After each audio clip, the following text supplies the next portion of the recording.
नमस्कार, माझ्या नवीन व्हिडिओत तुमचं स्वागत आहे। आज मी आणले मार्केटात ना हे बारके रेनवे बघा, ते आता मी नीट करून घेते।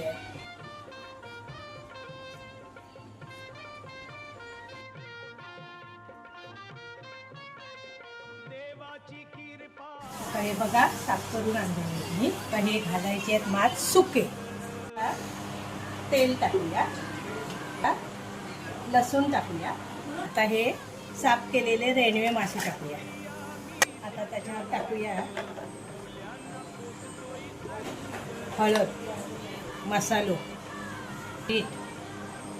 आता याच्यावर आपण पाणी ओतूया। गॅस पेटवलं आणि आता पातेली ठेवते वर। ती वरनं थोडीशी कोथिंबीर टाकून घेते आणि हे 10-15 मिनिटं लागतील शिजू। सुके मासे करून तयार आहे। माझ्या व्हिडिओक लाईक करा आणि चॅनलला सबस्क्राईब करा।